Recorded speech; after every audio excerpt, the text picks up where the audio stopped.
السلام عليكم ورحمة الله وبركاته.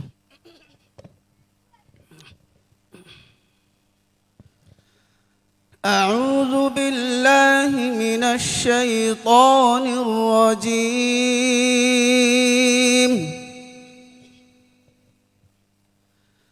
بسم الله الرحمن الرحيم.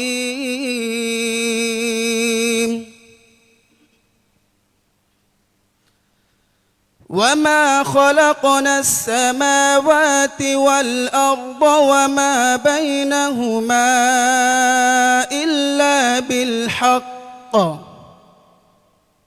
وإن الساعة لآتية فاصفح الصفح الجميل. إن ربك هو الخلاق العليم. ولقد آتيناك سبعا من المثاني والقرآن العظيم.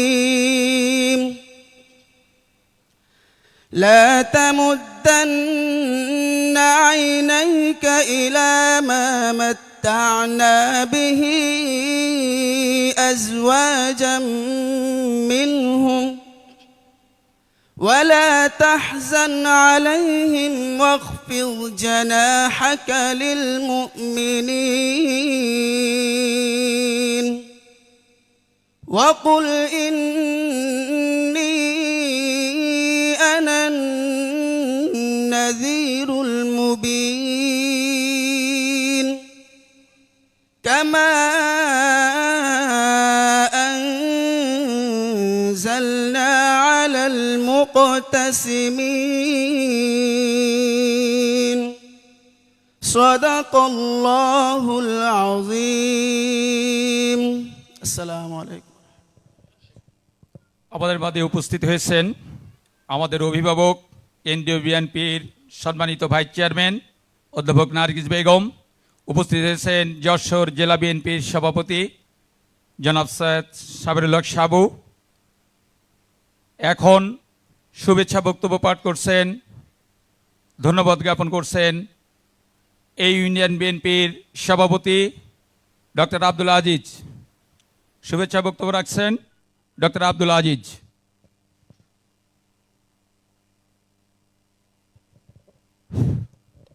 বিসমিল্লাহির রহমানির রহিম। এই দোয়া অনুষ্ঠানের প্রধান অতিথি বাংলাদেশ জাতীয়তাবাদী দলের চেয়ারম্যান তারেক রহমান, উপস্থিত বাংলাদেশ জাতীয়তাবাদী দলের কেন্দ্রীয় ভাইস চেয়ারম্যান আমাদের ভাবি নার্গিস ইসলাম, আরও উপস্থিত আছেন আমাদের আর এক নেতা আলহাজ অনিন্দুল ইসলাম অমিত সহ জেলা কমিটির নেতৃবৃন্দ, থানা কমিটির নেতৃবৃন্দ, আমার ইউনিয়নের সর্বস্তরের আপামর জনসাধারণ, আসসালামু আলাইকুম। আমি আনন্দের সঙ্গে বলতে চাচ্ছি যে আমাদের চেয়ারম্যান সাহেব একটা অনাথ শিশুর একটা ঘর তৈরি করে দিয়েছেন। আমি তার জন্যে আমার রামনগর ইউনিয়ন বিএনপির পক্ষ থেকে অভিনন্দন জানাই। আমি ওনার আব্বার সঙ্গে রাজনীতি করেছি, ওনার আম্মার সঙ্গে রাজনীতি করেছি, তরিকুল ইসলামের সঙ্গে রাজনীতি করেছি। আমি এর পরেও আপনার সঙ্গে রাজনীতি করতে চাই, এই আশাবাদ ব্যক্ত করি আমি আমার বক্তব্য শেষ করছি।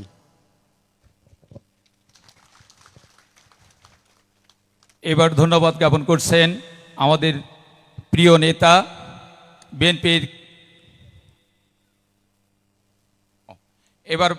এবার ধন্যবাদ জ্ঞাপন করছেন আফিয়ার মা মনিরা খাতুন। তাকে কথা বলার জন্য অনুরোধ করছি, আসেন।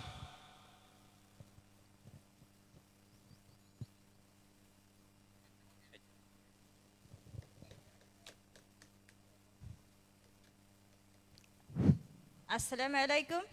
আমার নাম মনিরা খাতুন, আমার মেয়ের নাম আফিয়া খাতুন। আমার একটা থাকার জায়গা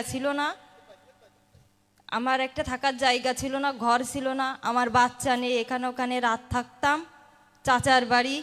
কিন্তু তারেক রহমান ভাই, তারেক, তিনি বাইরের থেকে দেখেছেন যে আমার একটা থাকার স্থান নাই, ঘর নাই।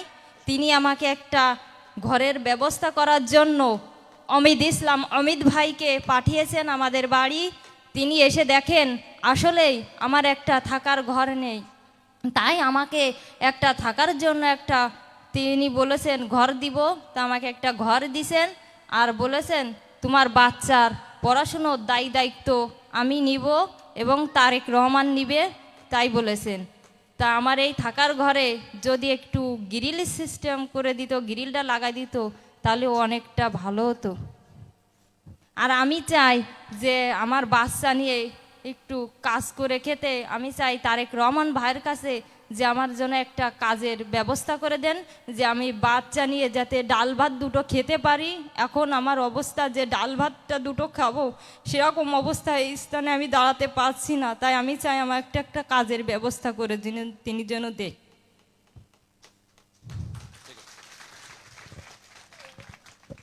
ধন্যবাদ। আপনি যে কথা বললেন, আমাদের নেতা অনিন্দ ইসলাম অমিত আমাদের চেয়ারম্যানের নির্দেশনা করবে, যেদিন এখানে এসেছিলেন সেদিনই কিন্তু এই নিশ্চয়তাগুলো আপনাকে দিয়েছেন এবং আপনার বাচ্চার লেখাপড়ার দায়িত্ব কিন্তু আমাদের চেয়ারম্যান তারেক রহমানের পক্ষ থেকে উনি নিতে চেয়েছেন।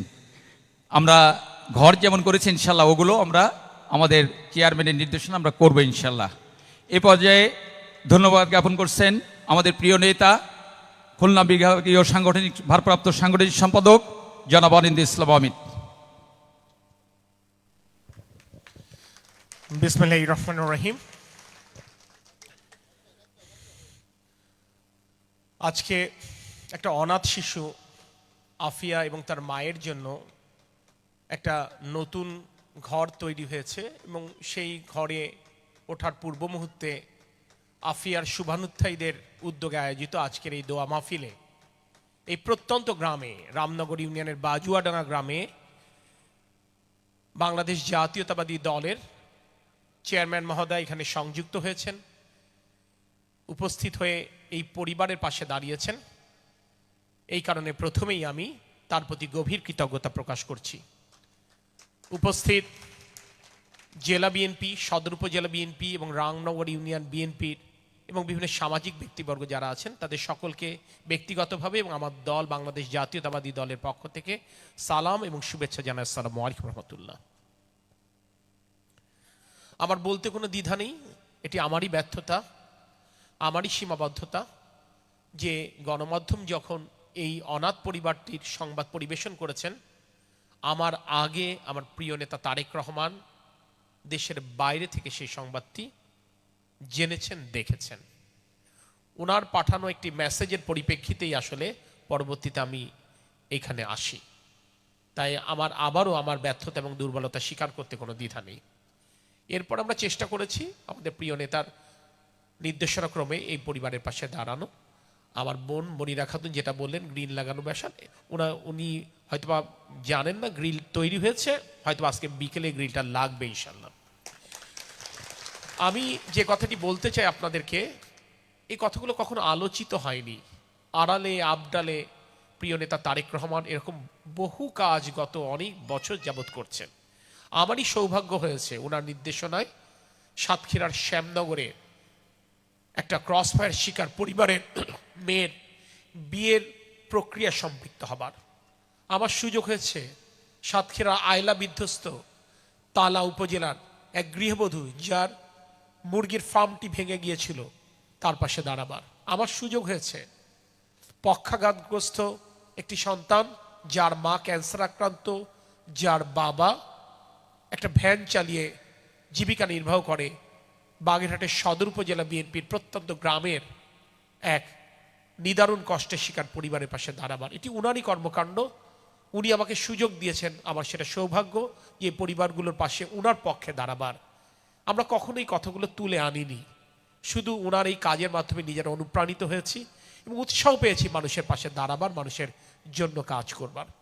আমি আজকে শুধু এখানে উপস্থিত সকলের কাছে এইটুকুই অনুরোধ করব, ওনার মা দেশনেত্রী বেগম খালেদা জিয়া এবং ওনার বাবা শহীদ রাষ্ট্রপতি জিয়াউর রহমান দেশবাসীর জন্য সারাটা জীবন উৎসর্গ করেছেন, দেশবাসীর যে কাজ করেছেন। আমরা আসুন সকলে মিলে দোয়া করি আল্লাহ পাক যেন আমাদের প্রিয় নেতা তারেক রহমানকেও সেই তৌফিক দেন, যাতে করে তিনি তার বাবা এবং মায়ের দেখানো পথে বাংলাদেশের মানুষের ভাগ্য উন্নয়নে তার বাকিটি জীবন আত্মত্যাগ করতে পারেন। এই সুযোগে নেতা অনেক ব্যস্ত, কথা বলবার এখন অনেক সুযোগও পাওয়া যায় না, সেই সূত্র ধরে আমি এই সুযোগটা নিতে চাই। আমি শুধু বিনয়ের সাথে বলতে চাই, যশোর সদর উপজেলা না, সমগ্র যশোর তথা দক্ষিণবঙ্গের উন্নয়নে আমার বাবা তরিকুল ইসলাম যতবারই আপনার বাবা শহীদ রাষ্ট্রপতি জিয়াউর রহমান এবং আপনার আম্মা দেশনেত্রী বেগম খালেদা জিয়ার কাছে অনুরোধ করেছেন, আহ্বান করেছেন, কখনো তিনি তাকে ফেরাননি যশোরের মানুষের কথা বিবেচনায়, দক্ষিণবঙ্গের মানুষের কথা বিবেচনা করে। আগামী দিনগুলোতে হয়তোবা যশোরের মানুষের জন্য, এই অঞ্চলের মানুষের জন্য আপনি যেহেতু দেশে ফিরে এসেছেন, আপনার কাছে আমরা বারংবার যাব। আশা করি আপনিও নিশ্চয়ই আপনার বাবা মার দেখানো পথে আপনি আমাদেরকে ফেরাবেন না এবং আপনাদেরকে আপনার ছায়ার নিচে, অভিভাবকত্বের নিচে আমাদেরকে রাখবেন। পরিশেষে এত ব্যস্ত সময়ের মধ্যে আপনি এই প্রত্যন্ত গ্রামে সংযুক্ত হবার জন্য বাংলাদেশ জাতীয়তাবাদী দল যশোর জেলা সংসদ, বাংলাদেশ জাতীয়তাবাদী দল সদর উপজেলা সংসদ এবং আমার ব্যক্তিগত পক্ষ থেকে আপনার প্রতি আবারও কৃতজ্ঞতা প্রকাশ করে আমি আমার কথা শেষ করছি এবং আপনার নির্দেশনা অনুযায়ী আমি আপনাকে কথা দিচ্ছি, এই পরিবারে যা কিছু প্রয়োজন আপনার নির্দেশনা আমি শতভাগ প্রতিপালন করবো ইনশাআল্লাহ। আসসালামু আলাইকুম রহমতুল্লাহ। ধন্যবাদ। এবারে বক্তব্য রাখছেন আমাদের অভিভাবক, সারা বাংলাদেশের অভিভাবক, বিএনপির চেয়ারম্যান জনাব তারেক রহমান। বক্তব্য রাখছেন জনাব তারেক রহমান। জি, ধন্যবাদ। বিসমিল্লাহির রহমানির রহিম। আজকের এই সুন্দর মহতী অনুষ্ঠানের সম্মানিত সভাপতি, উপস্থিত বাংলাদেশ জাতীয়তাবাদী দলের ভাইস চেয়ারম্যান বেগম নার্গিস, অধ্যাপক নার্গিস, উপস্থিত এখানে আমাদের খুলনা বিভাগের সহ সাংগঠনিক সম্পাদক অমিত ইসলাম সহ উপস্থিত জেলা বিএনপির নেতৃবৃন্দ, উপজেলা বিএনপির নেতৃবৃন্দ এবং বিশেষ করে উপস্থিত আফিয়া এবং আফিয়ার মা সহ এই গ্রামের মুরব্বীবর্গ, মা বোনেরা, আসসালামু আলাইকুম। আজকে আমরা এখানে একটা অনুষ্ঠানে উপস্থিত হয়েছি। এই অনুষ্ঠানটা কিন্তু একটু ভিন্ন রকমের অনুষ্ঠান। এটা কোনো রাজনৈতিক কোনো অনুষ্ঠান না। সাধারণত রাজনৈতিক অনুষ্ঠানে কি হয়, এই কেউ স্লোগান দিচ্ছে, কেউ মিছিল করে একসাথে দল বেঁধে মানুষজন আসছে। দেখুন আজকের অনুষ্ঠানটা খুব একটা অন্যরকম অনুষ্ঠান, যেখানে একটা শান্তির স্পর্শ আছে, একটা ছায়ার স্পর্শ আছে। এখানে আমরা যারা আপনারা সামনে বসে আছেন, ক্যামেরাটা যে পরিচালনা করছেন, আপনি আমাকে দয়া করে একটু লং শট দিবেন, তাহলে আমি সবাইকে কম বেশি দেখতে পাই। এখন যেভাবে ধরে রেখেছেন একটু লং শট দেন, শটটা একটু দূরের থেকে লং শট দেন, তাহলে আমি সবাইকে দেখতে পাবো। না এভাবে না, ঘোরানোর দরকার নেই, আপনি লং শট দেন, জুমে যান, আপনি জুম, হ্যাঁ হ্যাঁ, এইভাবে রাখেন, তাহলে সবাইকে কম বেশি দেখতে পাই। আবার না, এটা না, তখন যেরকম করলেন এরকম জুমে দেন, জুম। আচ্ছা, যেটাই হোক, সাধারণত রাজনৈতিক অনুষ্ঠান হলে আমরা একটি ভিন্ন চিত্র দেখি। আজকের এই অনুষ্ঠানটি একটু ভিন্ন রকম। দেখুন, এখানে আমি উপস্থিত আছি, এখানে অমিত উপস্থিত আছে, অমিতের সাথে আমাদের জেলা বিএনপি সাবু সাহেব সহ অন্যরা উপস্থিত আছে, উপজেলা নেতৃবৃন্দ উপস্থিত আছে। আমরা যারা রাজনীতি করি, আমরা রাজনীতিটা করি কাদের জন্য?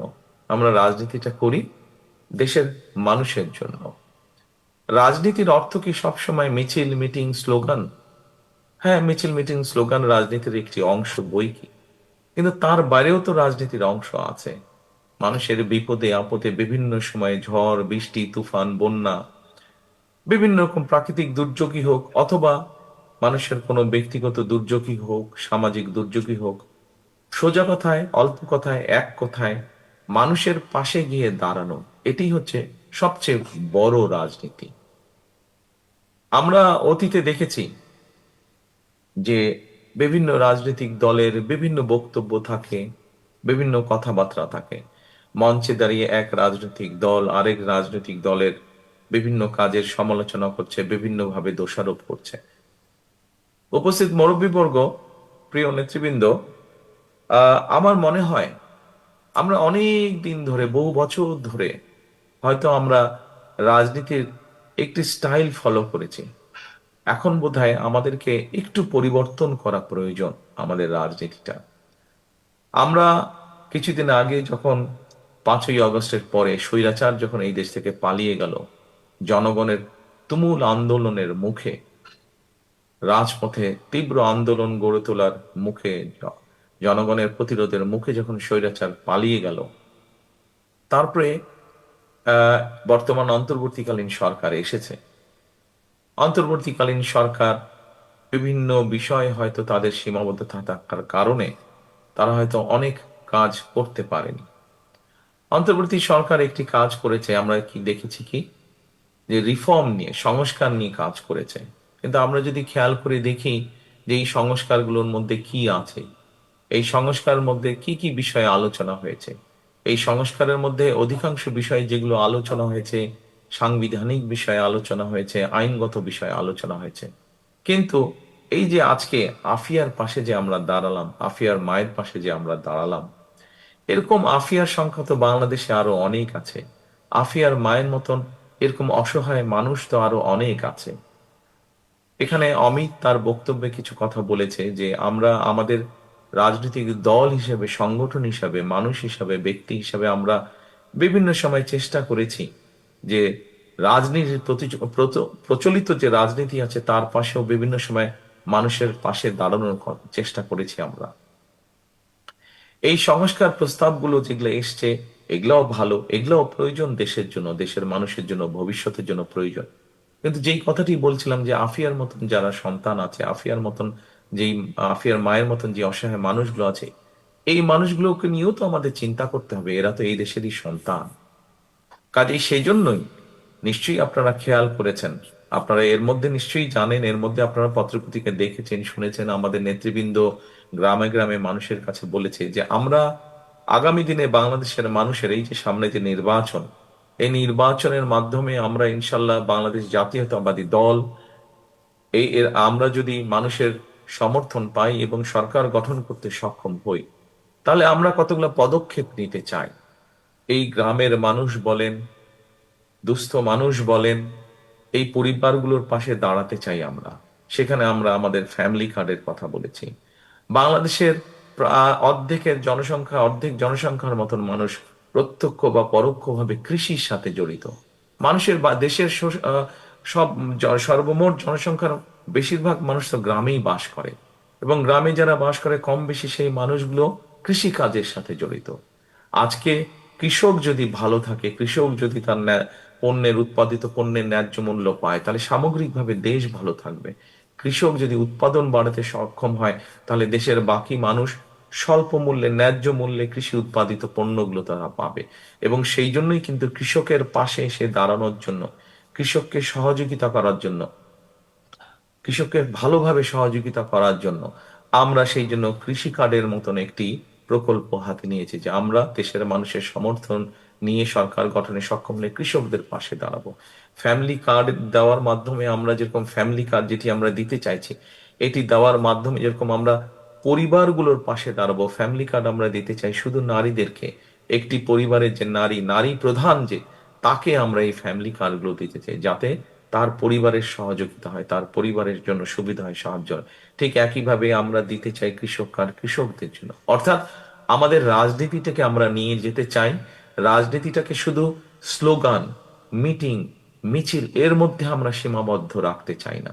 আমরা রাজনীতিটাকে এমন ভাবে নিয়ে যেতে চাই যাতে সাধারণ মানুষ বলতে আমরা যাদেরকে বুঝি, সেই মানুষগুলোর পাশে যাতে আমরা দাঁড়াতে পারি। তারপরে যেমন ধরেন, আমরা আরেকটি প্রকল্প চালু করতে চাই, খাল কাটা প্রকল্প।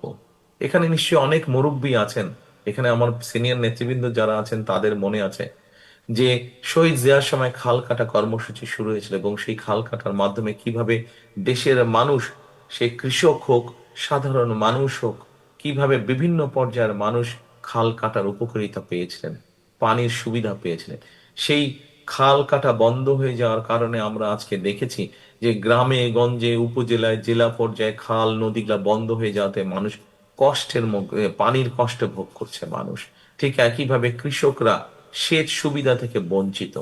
আমরা যখন আজকে টিউবওয়েল বসাচ্ছি সেচের পানি পাওয়ার জন্য, টিউবওয়েল গভীর টিউবওয়েল বসাচ্ছি আমরা, আজকে থেকে 20 বছর আগে যদি 200 ফিট পানি পেতাম, 100 ফিটে পানি পেতাম, আজকে সেখানে 1000 ফিট চলে যাচ্ছে, তারপরেও পানি পাওয়া যাচ্ছে না। এরকম অনেক জায়গা আছে। এই সমস্যাগুলোকে বের করে আনার জন্য আমরা খাল খনন কর্মসূচি শুরু করতে চাইছি, যা শুধুমাত্র গ্রাম অঞ্চলের মানুষরা, যা শহরের মানুষের জন্য উপকার হবে, সামগ্রিকভাবে দেশের মানুষের জন্য উপকার হবে।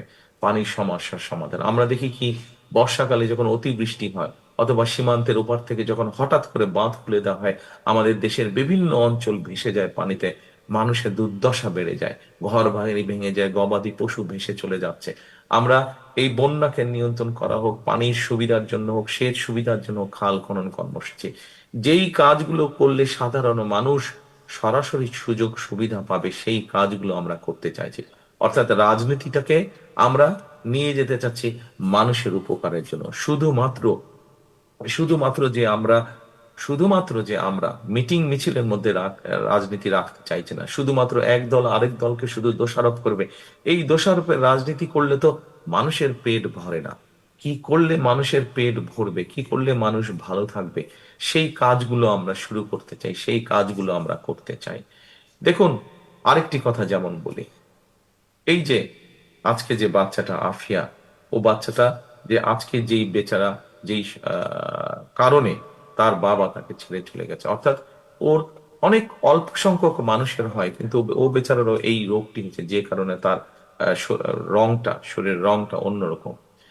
গ্রামের মানুষ বিশেষ করে আজকে চিকিৎসা সুবিধা, বেসিক যে চিকিৎসা, মৌলিক যে চিকিৎসা সুবিধা, এই চিকিৎসা সুবিধা থেকে আমাদের লক্ষ লক্ষ কোটি কোটি মানুষ বঞ্চিত আজকে।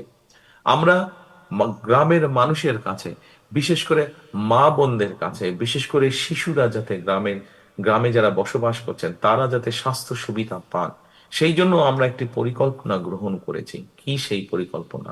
আজকে এই যে কথাগুলো বলছি, এখানে আপনারা যারা আছেন সবাই কিন্তু আপনারা চাঁদপাড়া গ্রামে বাস করেন, অর্থাৎ এখানে উপস্থিত মোটামুটি সবাই কিন্তু অধিকাংশ মানুষ গ্রামের মানুষ। অর্থাৎ দেশ গ্রামের মানুষ যারা আছেন তাদের জন্য বিএনপির কি পরিকল্পনা, সেগুলো সংক্ষেপে আমি আজকে আপনাদের সামনে দু একটি কথার মাধ্যমে বলতে চাইছি। স্বাস্থ্য সুবিধাটা আমরা গ্রামের মানুষের কাছে পৌঁছে দিতে চাই। অনেক বাংলাদেশে বহু বোন আছেন, বহু মা আছেন যারা বছরের পর বছর ধরে বিভিন্ন শারীরিক কষ্ট ভোগ করছেন, কিন্তু হয়তো সদর উপজেলা হাসপাতালে যেতে পারছেন না, সদর জেলা হাসপাতালে যেতে পারছেন না, হয়তো ছেলে টাইম পাচ্ছে না, হয়তো ভাই টাইম পাচ্ছে না, হয়তো স্বামী সময় করতে পারছে না, তাকে নিয়ে যেতে পারছে না। আমরা স্বাস্থ্যকর্মী নিয়োগ করতে চাই। স্বাস্থ্যকর্মী নিয়োগ করার মাধ্যমে আমরা এই সুবিধাটা, অর্থাৎ বিশেষ করে মা বোনদের জন্য, বিশেষ করে ছোট ছোট বাচ্চাদের জন্য যারা একা হাসপাতালে যেতে পারে না, তারা যাতে ঘরে বসে মৌলিক যে চিকিৎসাগুলো, সেই চিকিৎসা সুবিধা যাতে তারা পায়, সেই জন্য আমরা দেশে 1 লক্ষ স্বাস্থ্যকর্মী নিয়োগ করতে চাচ্ছি। তাদেরকে আমরা ট্রেনিং দিব এবং এই স্বাস্থ্যকর্মীরা গ্রামে গ্রামে যাবে। এখানে যারা সিনিয়র নেতৃবৃন্দ আছে, এই গ্রামে যারা মুরব্বীরা, আপনারা আজকের এই অনুষ্ঠানে উপস্থিত আছেন, আপনাদের নিশ্চয়ই মনে আছে শহীদ জিয়ার সময় কিন্তু পল্লী চিকিৎসক ছিল, নিশ্চয়ই এখনো আছে কিছু কিছু। শহীদ জিয়ার সময় পল্লী চিকিৎসক ছিল, অর্থাৎ গ্রামের মানুষ কষ্ট করে যাতে তাদেরকে খুব সিরিয়াস কোনো অসুখ বিসুখ না হলে, ছোটখাটো অসুখ বিসুখ যাতে ঘরে বসেই তাদেরকে আমরা চিকিৎসার সুবিধা দিতে পারি, সেইটির ব্যবস্থা আমরা করতে চাইছি। আরেকটি বিষয় আছে, আরেকটি বিষয় আছে, আমরা বিভিন্ন শ্রেণী পেশার মানুষ, আমরা এই যে বলেছি, একটু আগে বললাম ফ্যামিলি কার্ডের কথা, এই ফ্যামিলি কার্ড দেওয়ার মাধ্যমে আমরা যেরকম মা বোনদেরকে সহযোগিতার হাত বাড়িয়ে দিতে চাইছি, তাদেরকে আমরা স্বাবলম্বী করে গড়ে তুলতে চাইছি। আপনাদের নিশ্চয়ই মনে আছে দেশনেত্রী খালেদা জিয়ার সময় আমাদের নারীদের শিক্ষা, যারা নারীরা যাতে শিক্ষা পায়, ওই জন্য দেশনেত্রী খালেদা জিয়া যখন দেশ পরিচালনার দায়িত্বে ছিলেন, উনি কি করেছিলেন, উনি কিন্তু মেয়েদের শিক্ষা ক্লাস 12 পর্যন্ত, ইন্টারমিডিয়েট পর্যন্ত মেয়েদের শিক্ষা ব্যবস্থা ফ্রি করে দিয়েছিলেন। গত 25 বছরে কিন্তু বাংলাদেশের নারী সমাজের বহু নারী কিন্তু সেই সুবিধাটা পেয়েছে। কিন্তু শিক্ষার পাশাপাশি দেশনেত্রী খালেদা জিয়া নারীদেরকে শিক্ষার সুযোগ দিয়েছিলেন। আজকে আগামী দিনে ইনশাল্লাহ বিএনপি আপনাদের সমর্থন নিয়ে সরকার গঠনে সক্ষম হলে এই শিক্ষিত নারী সমাজকে আমরা অর্থনৈতিকভাবে স্বাবলম্বী করে গড়ে তুলতে চাই। নারীরা যদি অর্থনৈতিকভাবে স্বাবলম্বী হয়ে গড়ে তুলতে পারে, তাহলে এই দেশকে আমরা সামনের দিকে খুব দ্রুত নিয়ে যেতে পারবো। দেখেন, একটা সংসার, নারী একজন এবং একজন পুরুষ মিলিয়ে একটি সংসার তৈরি হয়। শুধু পুরুষ যদি কাজ করে, নারী যদি কাজ না করে, সংসারটা সুন্দর হতে পারবে? সুন্দর হতে পারবে না। ঠিক একইভাবে দেশের অর্ধেক জনসংখ্যা হচ্ছে নারী। সেই নারীদেরকে যদি আমরা সহযোগিতা না করি, তাহলে তো দেশকে আমরা এগিয়ে নিতে পারবো না। সেজন্য আমরা চাই, যেই নারীরা শিক্ষিত হয়েছে, গত 20 বছর 25 বছর ধরে শিক্ষিত হয়েছে, খালেদা জিয়া যে সুবিধা তৈরি করেছেন, আগামী দিনে বিএনপি সরকার ইনশাল্লাহ সেই নারীদেরকে অর্থনৈতিকভাবে স্বাবলম্বী করতে চাই। সেই জন্যই আমরা সেই ফ্যামিলি কার্ড দিতে চাই।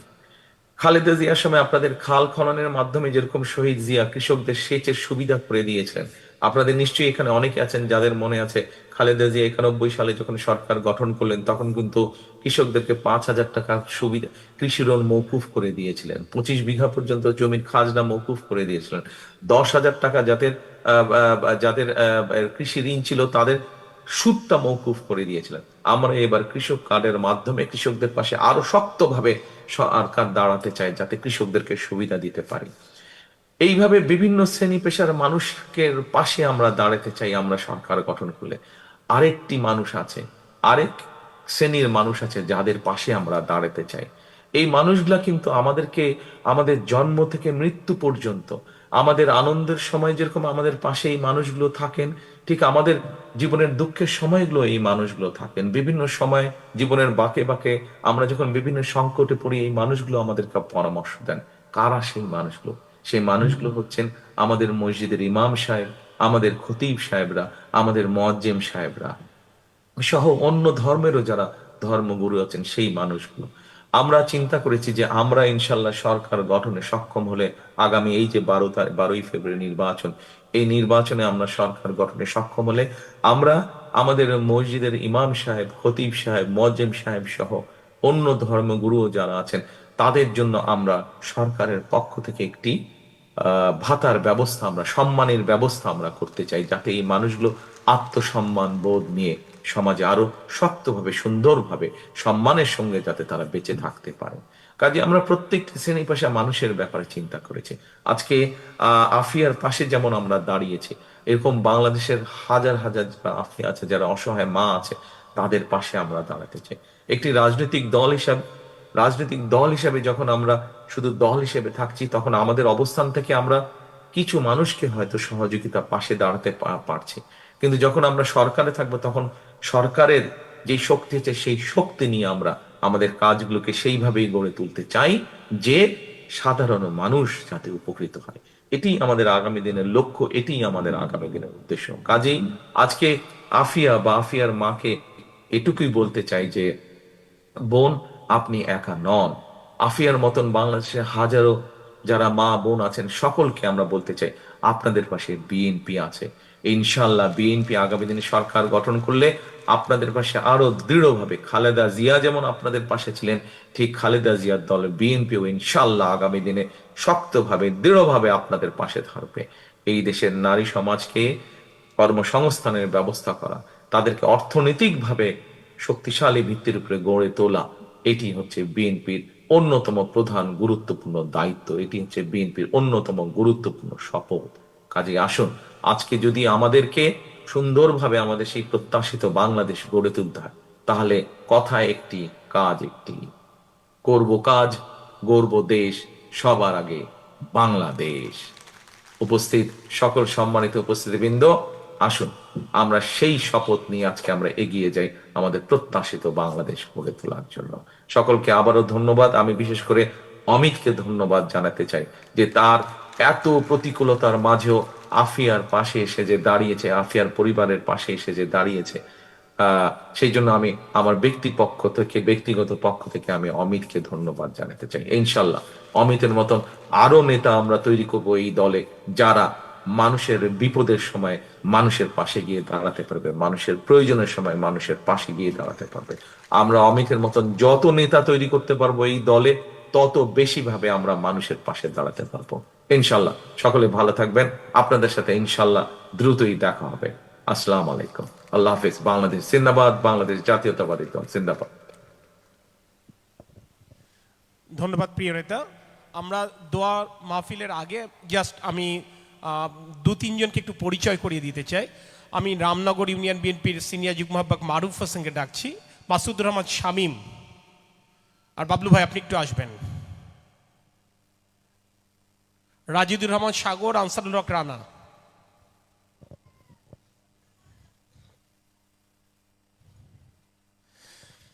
ভাইয়া আপনার পক্ষ থেকে সবচাইতে বেশি পরিশ্রম করেছে মাসুদুর রহমান শামীম।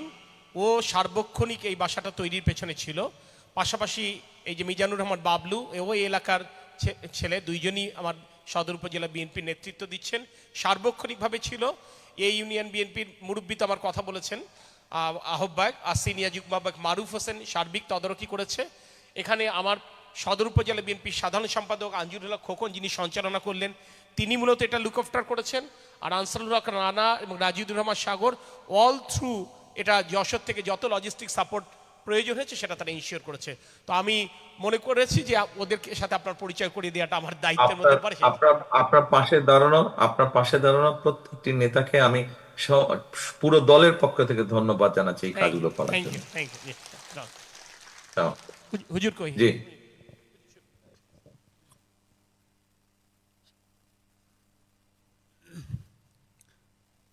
আমরা এখন মহান রব্বুল আলামিনের দরবারে দোয়া করব। এই জন্য আমরা সকলেই সূরা ফাতিহা একবার পড়ি, সূরা ইখলাস পড়ি, দুরূদ শরীফ পড়ি। বিসমিল্লাহির রাহমানির রাহিম। আলহামদুলিল্লাহ।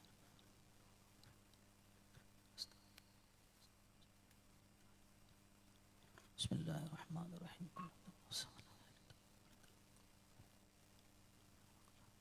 আল্লাহুম্মা সাল্লি আলা মুহাম্মাদ ওয়া আলা আলি মুহাম্মাদ কামা সাল্লাইতা আলা ইব্রাহিম হামিদুম وعلى آل إبراهيم. الحمد لله رب العالمين والعاقبة للمتقين والصلاة والسلام على رسوله محمد وآله وأصحابه أجمعين. ربنا ظلمنا أنفسنا وإن لم تغفر لنا وترحمنا لنكونن من الخاسرين. ربنا هب لنا من أزواجنا وذرياتنا قرة أعين واجعلنا للمتقين إماما. ربنا لا تزغ قلوبنا بعد إذ هديتنا وهب لنا من لدنك رحمة إنك أنت الوهاب. আয় আল্লাহ, ও পরওয়ারদিগার আলম, মাবুদ মহিয়ান গরিয়ান সর্বশক্তিমান দাতা দয়ালু আল্লাহ, আমরা কতিকয় গুনাহগার বান্দা বান্দি। মাবুদ গো, জোহরের নামাজের পর আয় আল্লাহ আপনার এক বান্দার বাড়িতে বসে আল্লাহ আপনার শাহী দরবারে হাত তুলেছি। খাস করে মাবুদ গো, আমাদের আজকের এই প্রোগ্রামটাকে আপনার শাহী দরবারে কবুল আর মঞ্জুর করিয়া নিন। আয় আল্লাহ, আজকের এই প্রোগ্রামে আমরা কেন উপস্থিত হয়েছি সব কিছু আপনার জানা আছে। আয় আল্লাহ, কোয়াদা অঞ্চলের মিঠোপাড়ার আয় আল্লাহ আফিয়া নামক আপনার এক বান্দি, নাবালেক শিশু বান্দি, যে তার পিতার কর্তৃক আল্লাহ নিগৃহীত হয়েছিল। আয় আল্লাহ, বিদেশের মাটিতে বসে, লন্ডনে বসে আয় আল্লাহ স্বাধীনতার ঘোষক আয় আল্লাহ শহীদ রাষ্ট্রপতি জিয়াউর রহমানের সন্তান আয় আল্লাহ বারবার নির্বাচিত আয় আল্লাহ প্রয়াতা আল্লাহ বেগম খালেদা জিয়ার সন্তান তারেক রহমান আল্লাহ, যখন এই বিপদটায় তার কাছে আল্লাহ তার দৃষ্টিগোচর হয়েছে, মাবুদ গো, দূর থেকে তিনি আমাদের যশোরের কৃতি সন্তান ওয়ানিন্দ ইসলাম অমিত সাহেবের মাধ্যমে তার একটা সুন্দর বাসস্থানের ব্যবস্থা করে দিয়েছেন। আল্লাহ তার পাশে থাকবার জন্য আল্লাহর প্রতিশ্রুতি দিয়েছেন। আজকে আমরা সেই অনুষ্ঠানে উপস্থিত হয়েছি। আল্লাহ তার ঘরটা নির্মাণ সম্পূর্ণ হয়েছে। খাস করে মাবুদকে ঘরটাকে আপনি কবুল করিয়া নিন, আফিয়াকে কবুল করিয়া নিন, তার মা মনিরাকে কবুল করিয়া নিন। আল্লাহ তাদের সামনের জীবনকে সুন্দর করেন। আল্লাহ ভালোভাবে যেন জীবন যাপন করতে পারে সেই তৌফিক আপনি দেয়া দিন। এই ঘরটার জন্য যারা মেহনত করলেন, যারা শ্রম দিলেন, যারা টাকা পয়সা দিলেন, আল্লাহ বিশেষ করে মাবুদ জনাব তারেক রহমান আজকে এই ঘরটার জন্য তিনি অর্থায়ন করেছেন। খাস করে মাবুদ গো, বাংলাদেশের প্রত্যেকটা আল্লাহ হতদরিদ্র শিশু এবং মা বোন সহ সকলের পাশে তিনি যেন দাঁড়াইতে পারে সে ব্যবস্থা আপনি করিয়া দিন। আল্লাহ প্রত্যেকটা দরিদ্র মানুষের যেন স্বাবলম্বীর ব্যবস্থা করতে পারে সেই তৌফিক আপনি তাকে দেয়া দিন। আল্লাহ ঘরে ঘরে যেন আল্লাহ দারিদ্র্য বিমোচনের যে উদ্যোগ তিনি নিয়েছেন, কৃষিকাজের জন্য যে তিনি উদ্যোগ নিয়েছেন, আল্লাহ দেশের জন্য যে পরিকল্পনাগুলো নিয়েছেন, ইমাম মুয়াজ্জিন সহ আলেম উলামা সহ আল্লাহ সকলের জন্য যে পরিকল্পনাগুলো নিয়েছেন, আমরা আপনার শাহী দরবার ফরিয়াদ জানাই প্রত্যেকটা কাজ বাস্তবায়নের জন্য সুযোগ করিয়া দিন। আল্লাহ আপনি ব্যবস্থা করিয়া দিন। আল্লাহ আপনি সব কিছুর ব্যবস্থা করিয়া দিন। আল্লাহ অনিন্দ ইসলাম অমিত শাহ আজকে যারা এখানে উপস্থিত সকলের মেহনতকে কবুল করিয়া নিন। আল্লাহ খাস করে মাবুদ কিছুদিন পূর্বে জনাব তারেক রহমানের আম্মা জান, আল্লাহ দেশ নেত্রী, আয় আল্লাহ বারবার নির্বাচিত আল্লাহ সফল প্রধানমন্ত্রী বেগম খালেদা জিয়া আল্লাহ দুনিয়ার থেকে বিদায় নিয়ে আপনার ডাকে সাড়া দিয়ে চলে গেছেন। তার দুনিয়ার সমস্ত নেক আমলগুলোকে আপনি কবুল করিয়া নিন। আল্লাহ তার জন্য জান্নাতুল ফেরদাউসের উচ্চ মাকাম দিয়া দিন। আল্লাহ শহীদ রাষ্ট্রপতি জিয়াউর রহমান, যিনি দেশের জন্য নিজের জীবনটাকে উৎসর্গ করে দিয়েছিলেন, খাস করে মাবুদ গো তাকেও জান্নাতুল ফেরদাউসের উচ্চ মাকাম দান করেন। আল্লাহ তার আরও একজন সন্তান জনাব আরাফাত রহমান কোকো সাহেব আপনার ডাকে সাড়া দিয়ে চলে গেছেন, তাকেও আপনি মাফ করিয়া দিন। আল্লাহ যশোরের কৃতি সন্তান দক্ষিণবঙ্গের উন্নয়নের কারিগর ছিলেন জনাব তরিকুল ইসলাম সাহেব, তিনিও প্রয়াত, জান্নাতুল ফেরদাউসের উচ্চ মাকামের ব্যবস্থা করিয়া দিন। আল্লাহ জুলাই 24 যে সমস্ত ব্যক্তিরা আল্লাহ দেশের জন্য শহীদ হয়েছেন তাদেরকে আপনি মাফ করিয়া দিন। আল্লাহ যারা পঙ্গু অবস্থায় আছেন আল্লাহ দ্রুত সুস্থতার ফয়সালা করিয়া দিন। আজকের এই প্রোগ্রামে যেভাবে শরীক রয়েছে, ভার্চুয়ালি জনাব তারেক রহমান সাহেব আল্লাহ আমাদের সাথে সংযুক্ত আছেন। আল্লাহ রামনগর সহ যশোরের বিভিন্ন জায়গা থেকে যে সমস্ত ব্যক্তিরা আসছে সকলকে আপনি কবুল আর মঞ্জুর করিয়া নিন। পুরো প্রোগ্রামটাকে কবুল আর মঞ্জুর করিয়া নিন। অত্র অঞ্চলের সমস্ত মানুষদেরকে কবুল আর মঞ্জুর করিয়া নিন। আল্লাহ দেশ জাতি এবং ইসলামের খেদমতের জন্য আল্লাহ তারেক রহমানকে আল্লাহ আপনি আমাদের জন্য কবুল আর মঞ্জুর করিয়া নিন। হুজুর আকরাম সাল্লাল্লাহু আলাইহি ওয়াসাল্লামের তোফালে আমাদের পূর্ণ দোয়াটাকে কবুল আর মঞ্জুর করিয়া নিন। আল্লাহুম্মা গফিরলি হাইয়িনা ওয়া মাইয়িতিনা ওয়া শাহিদিনা ওয়া গায়বিনা ওয়া সগীরিনা ওয়া কাবীরিনা ওয়া যাকারিনা ওয়া উনসানা। আল্লাহুম্মা মান আহইয়াইতাহু মিন্না ফাআহইহি আলাল ইসলাম ওয়া মান তাওফাইতাহু মিন্না ফাতাওফাহু আলাল ঈমান। সুবহানা রাব্বিকা রাব্বিল ইজ্জাতি আম্মা ইয়াসিফুন ওয়া সালামুন আলাল মুরসালিন ওয়ালহামদুলিল্লাহি রাব্বিল আলামিন। ওয়ারহামনা মাআহুম বিরহমাতিকা ইয়া আরহামার রাহিমিন। আসসালামু আলাইকুম।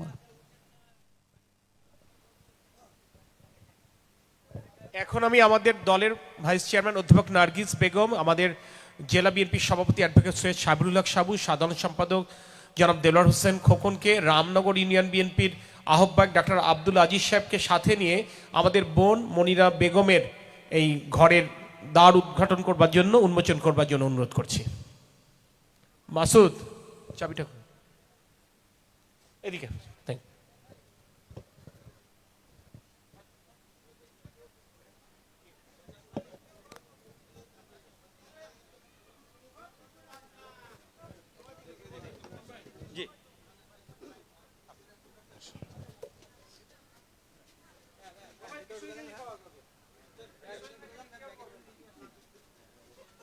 এটা রাস্তা আফিয়ার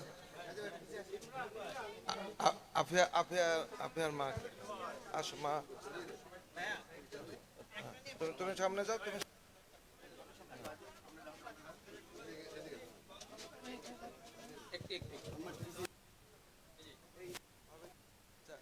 তালাটা খুলে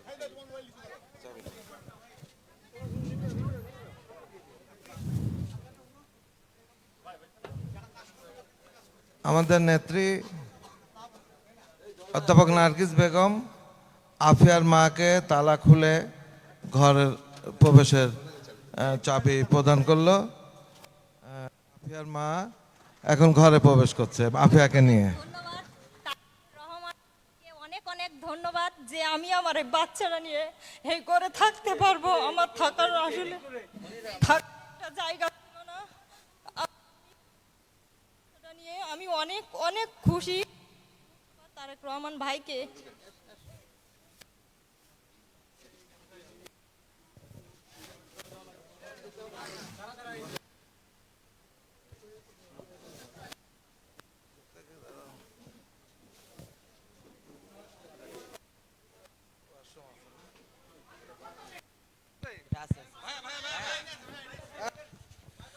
প্রিয় নেতা, আপনাকে যশোরবাসীর পক্ষ থেকে আবারও কৃতজ্ঞতা জানিয়ে আমরা আপনাকে বিদায় জানাতে চাই।